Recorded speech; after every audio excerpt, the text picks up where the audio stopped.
내 마음을 사랑하는 자야 라는 제목으로 아가서 1장 7절 말씀을 가지고 은혜를 나누도록 하겠습니다. 우리가 신앙생활의 가장 기본이 되는 것은 십자가의 사랑입니다. 바로 그 십자가의 사랑, 그 십자가의 은혜를 우리가 깨달았기 때문에 우리가 다 이 자리에 나온 줄로 압니다. 그렇다면 그 십자가의 은혜를 우리가 가끔은 망각할 때가 있고, 그리고 그 십자가의 은혜를 기억하지 못할 때가 있습니다. 바로 그럴 때가 언제냐? 맡겨주신 사명이 버겁고 또 인생에 많은 힘들고 어려운 일이 있을 때에 그런 모든 주님 나에게 맡겨주신 그런 사역들이 무거운 짐처럼 이제 여겨지고 더 이상 예배 가운데 기쁨이 없을 때, 바로 그때 이 영적인 진단은 딱 한 가지예요. 주님을 향한 사랑이 식었다라는 것이죠. 아가서는 계속해서 이야기하는 것처럼 솔로몬과 술람 여인의 사랑에 대한 이야기이고, 이 사랑의 비유를 통해서 바로 우리 하나님과 신랑 되신 우리 주님과, 그리고 신부로 상징하는 이 교회와의 이 사랑의 관계를 비유적으로 설명하고 있는 것입니다.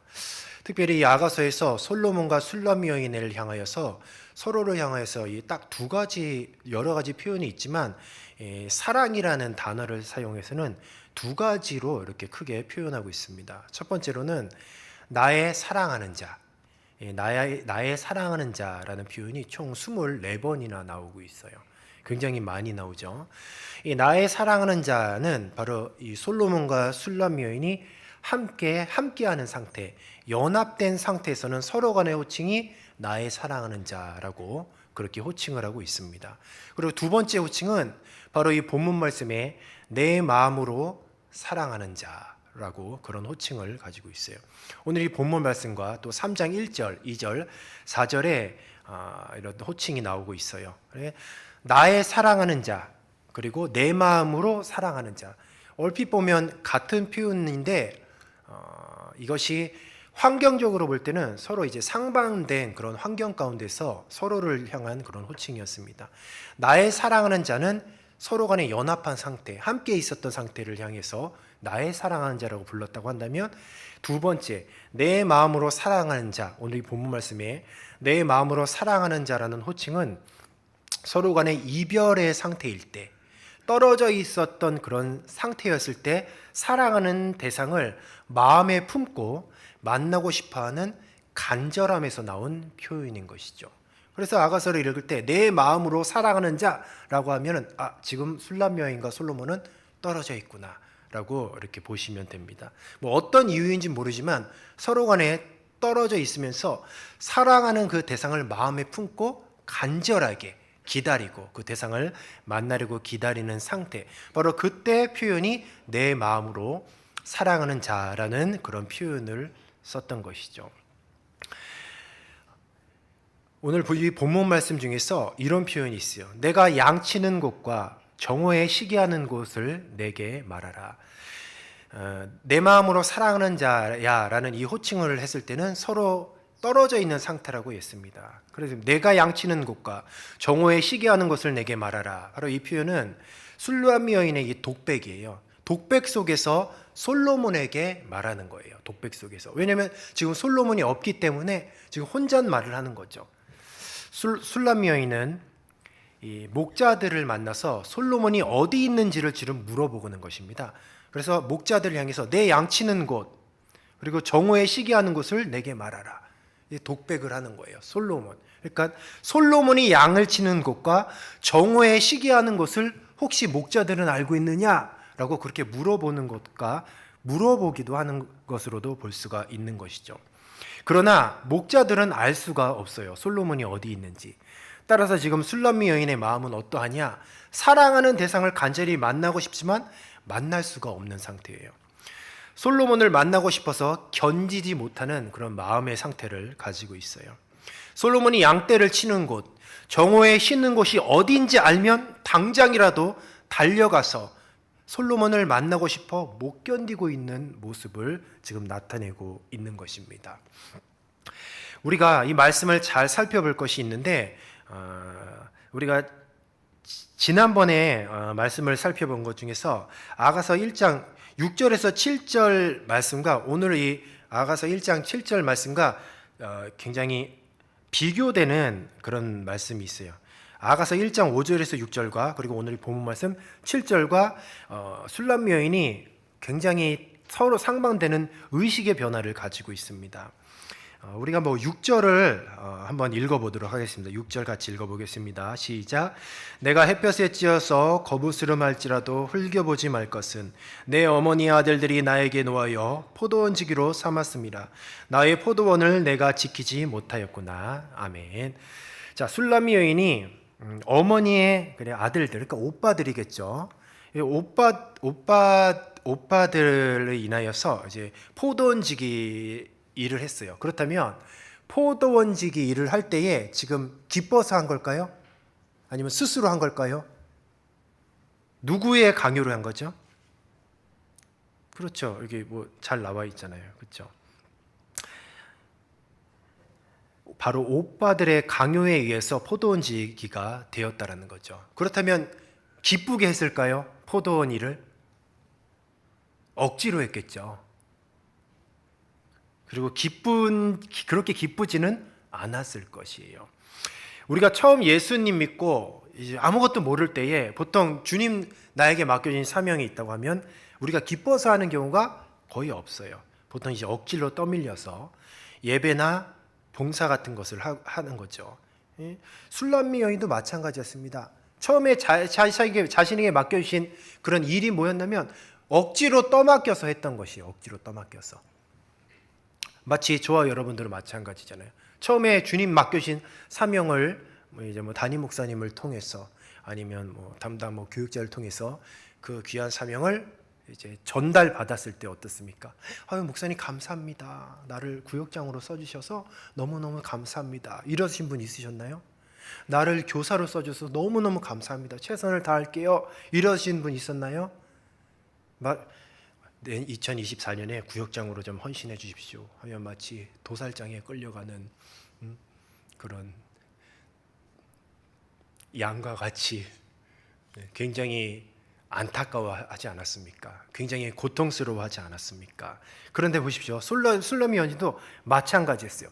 처음에 자기에게 맡겨주신 이 사명들을 감당할 때는 억지로 했던 거죠. 그런데 오늘 이 본문 말씀해 보세요. 술람미 여인이 어떻게 의식이 변했나? 지금 솔로몬을 찾으러 나가는데 억지로 나가고 있나요? 자발적으로 나가고 있어요. 자기가 스스로 나가고 있습니다. 무엇 때문에? 내 사랑하는 솔로몬을 만나고 싶어서 나가는 거죠. 이것이 무엇을 의미하느냐? 바로 저와 여러분도 이와 같아야 된다는 거예요. 처음에는 어쩔 수 없어요. 잘 모르기 때문에 억지로 할 수 있어요. 시켜서 할 수도 있지만 시간이 지나면서 계속해서 억지로 하면 문제가 있는 거죠. 누가 시켜서 하는 것도 문제가 있는 것이죠. 시간이 지나면서 우리의 믿음이 성장하면 우리의 의식도 어떻게 변해야 되냐? 자발적으로 가야 되는 거예요. 누가 시켜서 가는 게 아니에요. 내가 직접 찾아가서 해야 되는 거예요. 왜냐하면 이유는 딱 한 가지입니다. 솔로몬을 사랑하기 때문에, 예수님을 사랑하기 때문에. 우리 사랑하는 성도 여러분, 11월 달에 무엇이 발표가 됩니까? 구역 개편이 시작되잖아요. 지금 다들 기도하고 계실 거예요. 주님, 그 십자가만은 피해가게 하십시오. 다들 그렇게 기도하고 계신 분이 있을 수도 있습니다. 그러나 잘 생각해 보십시오. 변화돼야 돼요. 이 술람미 여인도 의식이 계속 변화되고 있습니다. 우리도 신앙의 연수가 차고 기도의 양이 쌓이면서 계속 의식은 나 시키기만 해봐, 내 교회 나오나 봐라, 이런 의식을 가지고 있으면 이게 무슨 교회 헛나온 거죠. 지금부터 마음의 준비를 하십시오. 마음의 준비를 해서 주님이 나에게 사명을 주신다면 감사합니다, 주님. 최선을 다하겠습니다. 적극적으로 자발적으로 해야 되는 것이죠. 이런 의식의 변화가 술람미 여인에게는 있었다는 것이죠. 어떻게 이렇게 변했냐? 딱 한 가지예요. 솔로몬을 사랑하기 때문에. 우리는 어떻게 변할 수 있느냐? 우리도 예수님을 사랑해야 변할 수 있습니다. 우리 예수님을 사랑해야 돼요. 이와 같이 성도들은 스스로 주님 만나기를 소망하고 바라고 찾는 그런 신앙을 가져야 돼요. 제가 굉장히 가끔 감동을 받는 성도님이 있습니다. 어떤 성도님이 그런 감동을 받냐? 예배 시간이 아닌데 교회를 오면 되게 굉장히 감동을 받아요. 예배 시간이 아닌데 교회를 옵니다. 아무 일이 없어요. 그냥 교회 와서 둘러보는 거예요. 교회 와서 한 바퀴 둘러보고 뭐 한번 뭐 할 수 있는 건 하고, 그게 무엇이라고 생각을 하세요? 예배 시간 딱 되면 딱 오고 끝나면 칼같이 가고, 그런 것이 아니라 시간 있을 때 들리고 뭐 없나? 이것이 무엇에부터 비롯다고 생각합니까? 한 가지 주님을 사랑하기 때문에 주님의 몸된 교회도 사랑하는 것이에요. 어떤 자매님이 있었습니다. 세상 물정을 하나도 몰라요. 그런데 어떤 한 남자를 사랑했어요. 근데 그 남자가 사업을 하고 있었어요. 근데 둘이 결혼을 했어요. 세상 물정도 모르고, 그리고 굉장히 내성적인 그 자매가 어떻게 변하냐? 내 남편이 사업을 하고, 내 남편이 사업을 하기 때문에 그 남편이 사업하는 것에 대해서 공부를 하기 시작을 해요.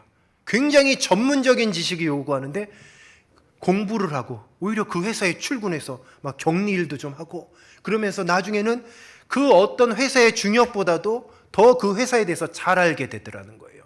이것이 어디서부터 시작됐냐? 성격상 그럴 수가 없는 자매인데도 그렇게 변화된다는 거예요. 딱 한 가지, 그 자매를 변화시킨 힘은 무엇이냐? 남편에 대한 사랑이에요. 남편을 사랑하기 때문에 남편의 일이 내 일이 된다라는 거죠. 얼마나 주님의 몸된 교회를 이루기 위해서 해야 될 일이 많이 있습니까? 근데 지금 해야 될 일꾼들이 부족해서 지금 교회들마다 난리가 아니에요. 교회마다 예배 출석하는 성도들을 많은데 일꾼들이 없는 거예요. 이것을 어떻게 설명을 하냐? 교회에 출석하는 신자는 많은데 예수님을 사랑하는 성도가 부족하다는 거죠. 예수님을 사랑하면 교회의 일이 내 일이 되는 겁니다. 그리고 각 처부의 일이 내 일이 되는 거예요. 그리고 여러 부족한 처부가 있다면 그게 그렇게 마음이 아픈 거예요. 아니 어느 부서에 교사가 부족하대. 그러면 그것이 그렇게 마음이 아파서 가는 거예요. 그냥 가서 간식이라도 좀 사주고 기도도 해주고. 그것이 어떻게 가능하냐? 내 아버지의 일이기 때문에, 우리 주님의 일이기 때문에, 나를 핏값으로 살려주신, 나를 죄와 사망에서 구원해 주신 우리 주님의 일이기 때문에 그 일이 남의 일이 아니라 나의 일이라는 것이죠. 그런 생각을 가지고 주님을 뜨겁게 사랑하는 교회라고 한다면 얼마나 일꾼들이 넘치겠냐 이 말입니까? 해마다 연말마다 일꾼들이 없어서 부족한 것이 교회마다 그 문제의 문제, 참으로 비극이죠. 주님을 사랑한다고 하면, 예수님을 사랑한다고 하면 그런 문제들은 금방 해결될 것인데, 어째서 이렇게 한국교회에 많은 출석교회는 많은데 왜 일꾼이 없느냐? 결국은 주님에 대한 사랑의 부족이라는 것이죠. 히브리서 5장 13절에서 14절을 제가 읽어드릴게요. 이는 젖먹는 자마다 어린아이니 의의 말씀을 경험하지 못한 자요, 단단한 음식은 장성한 자의 것이니 그들은 지각을 사용함으로 연단을 받아 선악을 분별하는 자들이니라. 아멘. 여기서 보면은 어린아이와 같은 그런 신앙이 있고 장성한 신앙이 있어요. 어린 아이와 같은 그런 신앙은 항상 그 말씀을 들을 때도 위로와 용서의 말씀만 이렇게 골라 먹으려고 해요. 그리고 다른 말씀은 거부를 해요. 그러나 장성한 자는 어떤 음식을 먹냐? 단단한 음식을 먹습니다. 단단한 음식. 말씀을 들었을 때 굉장히 거부감이 드는 말씀이라도, 혹은 나에게 정말 버거운 사명이라도 단단한 음식을 먹는 자는 어떻게 됩니까? 그것을 소화시킨다라는 것이죠. 요한계시록 10장 9절 말씀에 보면 내가 천사에게 나아가 작은 두루마기를 달라 한즉 천사가 이르되 갖다 먹어 버리라, 내 배에는 쓰나 내 입에는 꿀과 같이 달리라 하거늘이라고 말씀하고 있어요. 말씀을 들을 때 은혜가 되지만 말씀대로 살려면 엄청난 아픔과 고난이 요구돼요. 이 말씀에 순종하기 위해서는 술람미 여인이 솔로몬을 간절히 찾고 구하는 마음을 소유해야 되는 거예요. 그래야 어려운 말씀에서도 순종할 수 있는 그런 믿음이 생기게 되는 것이죠. 어째서 우리가 단단한 음식을 먹을 수가 없는가? 왜 날마다 강단에서 설포되어지는 그런 말씀 중에서 축복의 말씀은 내가 아멘 받는데 사명을 감당하라, 회개하라, 전도하라, 왜 이런 나에게 부담이 되는 말씀은 내가 거부하는가? 결국은 이것 또한 주님을 향한 뜨거운 사랑의 부재라는 것이에요. 어린아이는 부모가 억지로 음식을 먹여요. 그러나 장성한 자는 자기의 건강을 위해서 스스로 챙겨 먹습니다. 우리가 장성한 자가 되어서 주님 만나기를 스스로 준비하여서 또한 어려운 말씀도 자발적으로 순종하시는 저와 여러분이 되시기를 주님의 이름으로 축복합니다. 자발적으로 하는 것이 중요해요. 자발적으로. 왜? 주님을 사랑하기 때문에 무엇인가를 해야 되는 거예요. 오늘 이 말씀을 듣고 제가 한 주간 지켜보겠습니다. 담임 목사님 실에 먼저 찾아가셔서 저 구역장 하겠습니다 이렇게 하시는 분 많이 나올 줄로 믿습니다. 자발적으로 해야 되죠. 자발적으로. 누가 시켜서 하면 안 되죠. 예수님 믿고 구원받았다고 신앙생활이 끝이 아니에요. 예수 믿고 구원받은 성도라면 주님과 더 깊은 영적 교제를 나누고 싶어하는 것이, 이것이 자연스러운 것이에요. 그래서 더욱더 주님께 가까이 가기를 힘쓸 수밖에 없다는 거예요. 그렇기 때문에 자연스럽게 주님을 사랑하면 능동적이고 자발적인 신앙생활을 할 수밖에 없다는 겁니다. 어째서 나는 이렇게 수동적으로 맨날 시키는 것만 하고 시키는 것도 안 하고 시키면 도망가고 왜 이러는가? 결국 주님을 내가 사랑하는가? 바로 거기서부터 다시 출발해야 되는 거죠. 제가 인터넷 기사를 보면서 굉장히 혀를 이렇게 찼던 게 있어요. 2000년에 일어났던 일인데 인도의 신흥 종교, 사입이죠. 신흥 종교가 만들어졌어요. 근데 거기 지도자가 이제 그 교주가 이런 얘기를 했습니다. 하나님을 만나기를 원하는가? 하나님을 만나려면 거세해라 라고 하는 거예요. 그랬더니 400명이 거세를 했대. 400명이. 이거 정말 어처구니 없는 사건이죠. 그리고 정말 안타까운 사건이에요. 이 잘못된 신념을 통해서 얼마나 많은 사람이 비극적인 이런 삶을 살게 되었습니까? 그런데 이 기사를 보면서 제가 한번 스스로 질문했어요. 샘물아, 너는 똑같이 만약에 이런 질문이 나한테 들어온다면, 살아계신 하나님을 만난다고 한다면 너는 거세할 수 있냐? 응? 그런 질문을 딱 받은 거예요. 제 스스로. 할 수 있을까요? 없을까요? 저는. 넷째를 낳아야 되고 저는. 아직 모르는. 여기서 딱 막히는 거죠. 야, 내가 정말 하나님을 사랑하는가? 그런 질문이 저에게 온다라는 거죠. 우리는 하나님을 만나기 위해서 무엇인가를 희생하며 포기할 각오가 되어 있는가를 한번 생각해 보십시오. 내가 조금만 신앙생활하다가 조금만 손해보는 일이 있으면 나 안 해요. 못해요. 우리는 이래버린다라는 것이죠. 그런데 내가 하나님 만나고 하나님을 더 깊이 체험하고 하나님을 더 만나길 원한다면 어떠한 희생도, 어떠한 삶에 마이너스 되는 것이 있다라고 한다라도 그것을 포기하면서까지 내가 하나님 만나는 것을 선택하겠느냐? 바로 그런 질문이 저에게 왔다라는 것이죠. 사랑하는 성도 여러분, 인간이라는 존재가 어떤 존재냐? 하늘을 바라보는 존재예요. 이것을 바꿔서 얘기하면 하나님을 찾는 존재가 결국은 인간이에요. 인간. 인간은 동물이 아닙니다. 동물과 다른 점이 있다면 영적인 존재예요. 영적인 하나님을 찾는 존재가 바로 인간이라는 거죠. 요즘에 AI가 굉장히 대세죠. 그래서 AI 질문하는 그런 사이트가 있어서 제가 거기서 AI에게 질문을 한번 해봤어요. 어떻게 질문하나. 이렇게 질문을 해봤습니다. 하나님을 만나려면 어떻게 해야 되는가? 근데 AI가 대답을 해줬어요. 한 5초 만에 대답을 해줬는데 딱 5가지로 이렇게 논리정연하게 이렇게 대답을 해줬는데 소제목만 읽어드릴게요. 첫 번째, 기도. 두 번째, 성경 연구. 세 번째, 교회 참여. 네 번째, 자기 반성과 회개. 다섯 번째, 자연 속에서의 시간. 제가 이런 거 보고 이런 대답은 나도 하겠다. 너무 뻔한 대답이잖아요. 그렇잖아요. 기도, 성경 연구, 교회 참여, 자기 반성과 회개. 그리고 다섯 번째가 자연 속에서의 시간?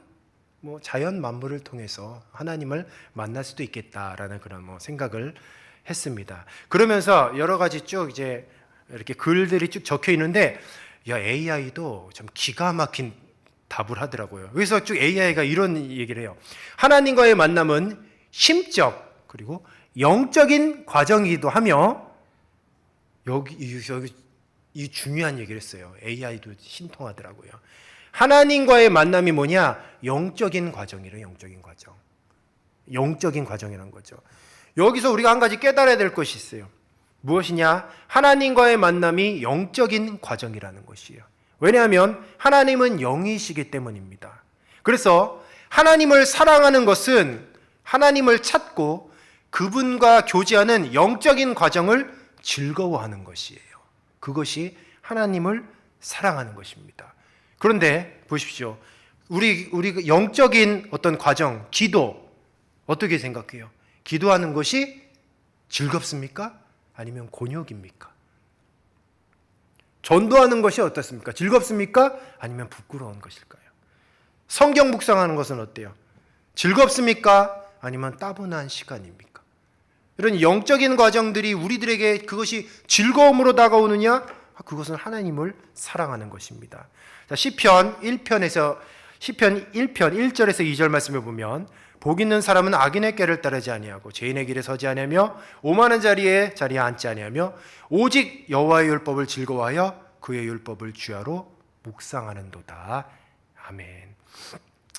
사랑하는 성도 여러분, 하나님을 사랑하는 것은 바로 영적인 과정을 즐거워하는 것이에요. 우리가 육적인 것은 굉장히 즐거워하고 육적인 모든 것들은 굉장히 애착을 가지면서 영적인 것들, 기도하고 말씀 묵상하고 하나님과의 어떤 1대1의 교제의 시간을 갖는 것, 그리고 충성하고 봉사하는 이런 모든 것, 그리고 예배하는 이런 모든 영적인 그런 모습들을 과연 우리가 어떻게 생각을 했는가를 한번 돌아보시기 바랍니다.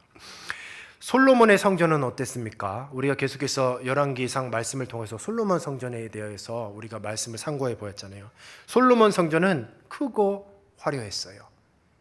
크고 화려한 성전이었습니다. 자, 그렇다면 그 솔로몬 성전이 있기 전에는 무엇이 있었죠?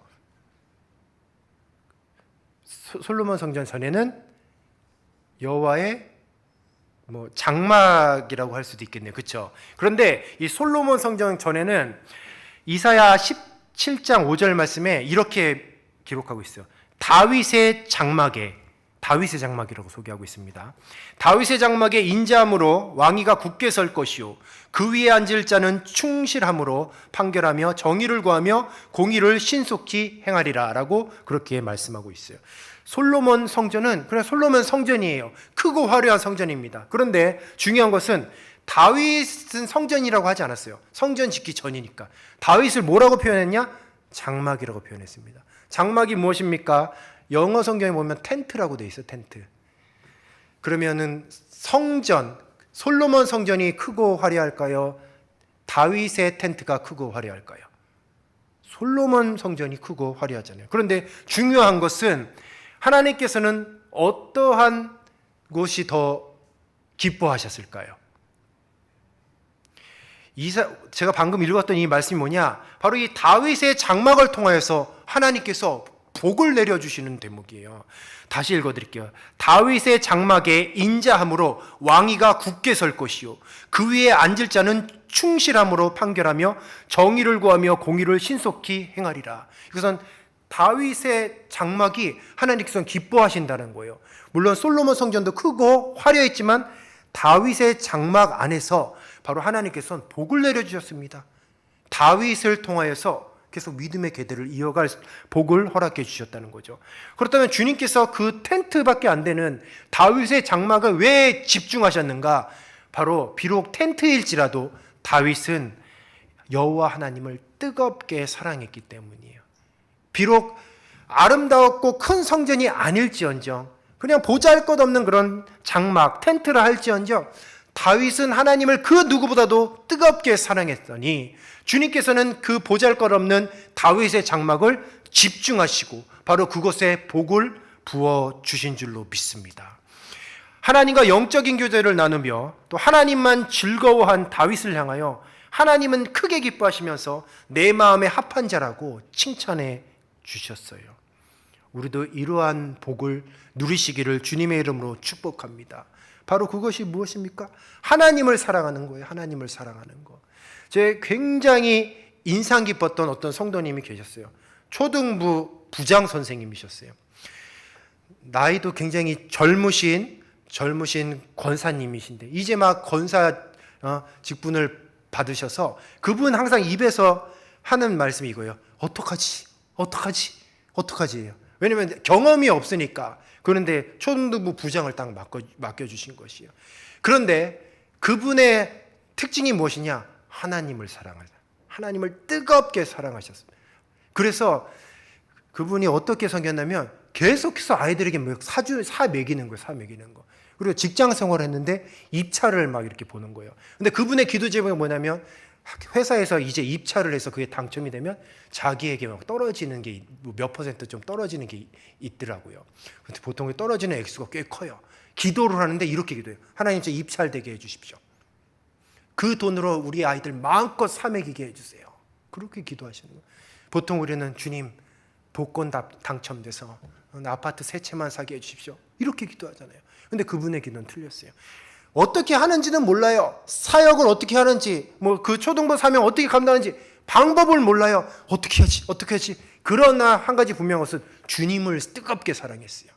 주님을 사랑하니까 주님의 일이 내 일이 되는 거예요. 그러니까 주님 맡겨주신 그 귀한 생명들이 내 생명이 되는 거예요. 내 자식들이 되는 겁니다. 그러니까 열심히 일해서 아이들을 막 사 먹이는 거예요. 돈이 모자라니까 하나님 저 입찰되게 해주십시오. 입찰돼서 우리 아이들 마음껏 사 먹이게 해주십시오. 그런 분이 입찰이 됐겠습니까? 안 됐겠습니까? 입찰이 됐어요. 그래가지고 아이들을 막 마음껏 사주고. 그런 놀라운 것은 어떤 지식이 아이들을 변화시키는 게 아니에요. 어떤 방법론이 아이들을 변화시키는 게 아니라 바로 한 사람의 주님을 향한 뜨거운 사랑이 아이들을 변화시키기 시작하는데, 아이들이 어떻게 변화되느냐? 그 한 그 권사님의 그 뜨거운 주님을 향한 사랑이 어떻게 변화되냐? 그 사랑이 아이들에게 흘러가더니 그 아이들이 집에서 밥 먹다가 울어요. 그래서 밥 먹다가 막 아빠를 보면서 우는 거예요. 왜? 아빠가 깜짝 놀라가지고 너 왜 우냐 했더니 아빠 예수님 안 믿잖아. 그럼 지옥 가 하고 막 우는 거예요. 그렇게 아이들이 변화가 된다는 거죠. 이것이 지식으로 되겠습니까? 설득한다고 되겠습니까? 그 완악한 초등부 아이들인데 안 되는 거예요. 안 돼요. 그러나 단 한 사람의 주님을 향한 그 뜨거운 사랑이, 방법도 몰랐어요. 어떻게 할지도 몰랐습니다. 그런데 주님을 사랑하니 되더라는 겁니다. 우리 사랑하는 성도 여러분, 혹시 경험이 없으십니까? 하는 방법을 몰라서 내가 맡겨진 사명을 잘 감당하는 것이 두렵습니까? 제가 방법 한 가지 가르쳐 드릴게요. 주님을 사랑하십시오. 주님을 뜨겁게 사랑하십시오. 11월 달에 구역 개편이 돼요. 주님 나에게 맡겨 사명을 맡겨주셨을 할 때 주님 나는 못합니다. 나는 경험이 없습니다. 그렇게 말씀하실 필요 없어요. 그때부터 주님 사랑하십니다. 지금부터 사랑하셔야지. 지금부터 주님 뜨겁게 사랑하십시오. 그렇다면 주님께서 가르쳐 주실 줄로 믿습니다. 왜냐하면 예수님도 그렇게 가르쳐 주셨거든요.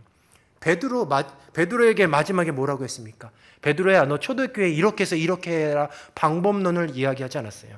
요한복음 21장 17절 말씀에 이렇게 기록되어 있죠. 세 번째 이르되 요한의 아들 시몬아 내가 나를 사랑하느냐?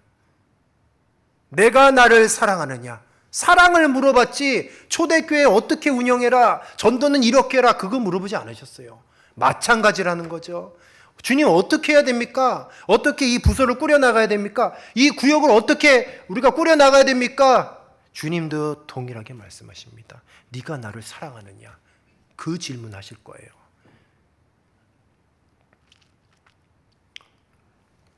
우리가 다시 한번 오늘 본문 말씀 우리 같이 한번 읽어보도록 하겠습니다. 7절 말씀 같이 읽어볼게요. 시작. 내 마음으로 사랑하는 자야, 내가 양치는 곳과 정오에 쉬게 하는 곳을 내게 말하라. 내가 내 친구의 양떼 곁에서 어찌 얼굴을 가린 자같이 되랴. 아멘.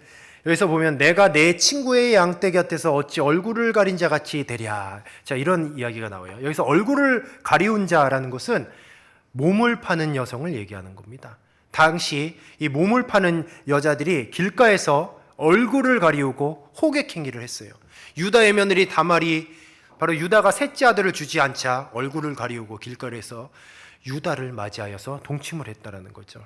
얼굴을 가리우고 남자 목자들이 있는 곳을 배회하는 것은 충분히 오해의 소지가 있습니다. 술람미 여인은 그런데 지금 그러고 있어요. 얼굴을 가리고 지금 배회하고 있습니다. 지금 목자를 찾고 있는 거예요. 솔로몬을 찾길 배회하고 있는 것입니다. 그래, 이런 술람미 여인을 향하여서 사람들이 뭐라고 생각하겠습니까? 얼굴 가리운 자라고 얘기하는 거죠. 결국 솔로몬이 자기를 만나주지 않으면 이처럼 자기가 비참한 모습이 된다라는 거예요. 이 말씀을 통해서 우리가 무엇을 깨달을 수 있느냐? 예수님을 사모하고 바로 기다리는 성도는 이 세상에서 얼굴이 가리운 자 같다라는 거예요. 그래서 오해를 받기도 해요. 부끄러움을 당하기도 하고 비참한 때로는 모습으로도 내몰릴 수도 있다라는 것이에요. 그것이 주님을 사랑하면 어쩔 수 없이 이 세상에서 당할 수밖에 없는 그런 일들이라는 거죠. 사무엘하 6장 16절, 20절, 21절을 우리 다 같이 한번 읽어보도록 하겠습니다. 시작. 여호와의 개가 다윗성으로 들어올 때 사울의 딸 미갈이 창으로 내다보다가 다윗 왕이 여호와 앞에서 뛰놀며 춤추는 것을 보고 심중에 그를 업신 여기니라. 20절입니다. 다윗이 자기의 가족에게 축복하러 돌아오매 사울의 딸 미갈이 나와 다윗을 맞으러 이르되 이스라엘 왕이 오늘 어떻게 영원하신지 방탕한 자가 염치 없이 자기의 몸에 드러내는 것처럼 오늘 그의 신복의 계집종의 눈앞에서 몸을 드러내셨도다 하니 다윗이 미갈에게 이르되 이는 여호와 앞에서 한 것이니라. 내가 내 아버지와 그의 온 집을 버리고 나를 택하사 나를 여호와의 백성 이스라엘의 주권자로 삼으셨으니 내가 여호와 앞에서 뛰놀리라. 아멘. 다윗이 어떠하였습니까? 다윗이 여호와의 개가 다윗성으로 들어올 때에 사울의 딸 미갈이 창에서 그것을 모두 내다보고 있었어요. 그런데 왕임에도 불구하고 지금 다윗은 기뻐 뛰며 춤을 췄답니다. 심지어는 그때는 남자도 치마를 입고 있었는데 치마를 입고 있었는데 이 치마가 다 이렇게 펄럭거릴 정도로 그렇게 정말 왕으로서 채신머리에 없는 그런 모습을 보였다라는 거죠. 그러나 미갈이 조롱하자 다윗이 했던 얘기가 있어요. 그것이 무엇이냐? 이는 여호와 앞에서 한 것이니라. 이는 여호와 앞에서 한 것이니라. 내가 여호와 앞에서 뛰놀리라 라고 그렇게 이야기했다는 거죠. 맞습니다. 사랑하는 성도 여러분, 다윗도 하나님을 찬양할 때 자기 부인이 무시했어요. 자기 부인이 멸시하고 조롱했다라는 거죠. 이렇듯 우리도 주님 맡겨진 사명을 감당할 때 부끄러움을 당하고 조롱을 당하고 멸시를 당할 수 있어요. 마치 얼굴이 가리운 자와 같이 그런 처지에 놓일 수도 있다라는 것이죠. 추석 명절을 당하였을 때도 보십시오. 우상에게 절하지 아니하고 주님께 예배만 한다고 하면 가족과 친지들에게 낙인이 찍힐 수도 있어요. 조롱과 멸시를 당할 수도 있습니다. 얼굴을 가리운 자 같이 이 세상에서는 정말 얼굴을 들지 못하고 그렇게 살아야 할 수도 있다라는 거죠. 그러나 우리는 이 세상에서는 버림을 당할지라도 우리 주님, 신랑 되신 주님께 택함을 입는 거룩한 주님의 백성들이 되시기를 주님의 이름으로 축복합니다. 내 마음에 사랑하는 예수님을 모시기 바랍니다. 주님을 사랑하고 사모하여 늘 그분을 찾는 자가 되기를 주님의 이름으로 축복합니다. 이제 말씀을 정리하도록 하겠습니다. 영어 단어 중에서 crazy라는 형용사가 있어요. 이 뜻이 무슨 뜻인지 아십니까? 혹시 crazy? 네? 죄송합니다. 너무 어려운 걸 물어봐갖고요. crazy가 미친이라는 형용사의 미친. 그런데 한 가지 뜻이 더 있어요. 뭐냐면 광적으로 좋아하는 이라는 뜻도 있다는 거죠. 그래서 크레이지하면 미친이라는 뜻도 있는데 광적으로 좋아하는 이라는 뜻도 있다는 거죠. 저와 여러분이 세상 사람들이 미쳤다고 손가락질하면 이건 나쁜 일이죠. 그런데 예수에게 미쳤다고 하면 그것은 축복된 인생입니다. 축복된 인생. 왜냐하면 예수에게 미쳤다라는 것은 예수님을 광적으로 좋아하는 것이에요. 좋아하는 것. 우리가 신앙생활하다가 왜 힘드냐? 우리가 신앙생활하면서 왜 어렵냐? 왜 우리가 사명을 왜 회피하느냐? 우리는 날마다 왜 예배 가운데 이렇게 은혜를 받지 못하느냐?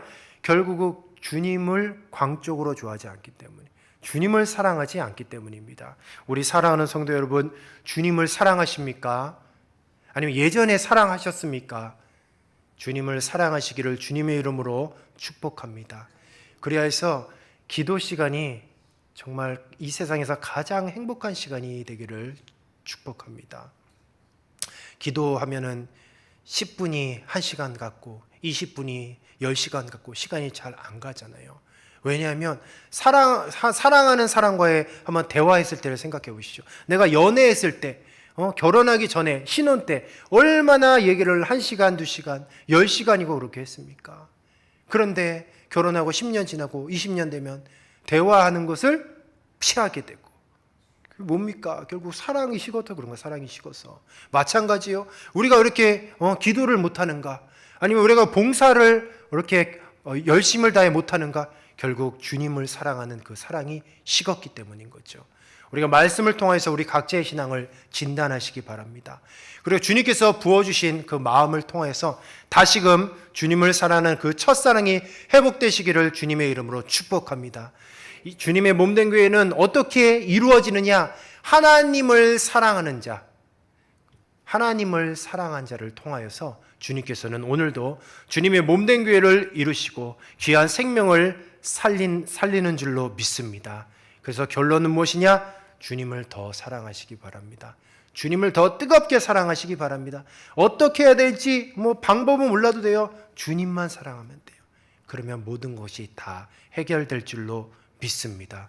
아무쪼록 맡겨지는 귀한 사명을 잘 감당하시길 바라며, 그 사명이 어렵다라고 느껴지고 버겁다라고 느껴진다면 다시 주님의 그 십자가의 사랑을 회복하십시오. 그 십자가의 은혜를 회복하셔서 다시금 오늘부터 주님을 뜨겁게 사랑하시기를 주님의 이름으로 축복합니다.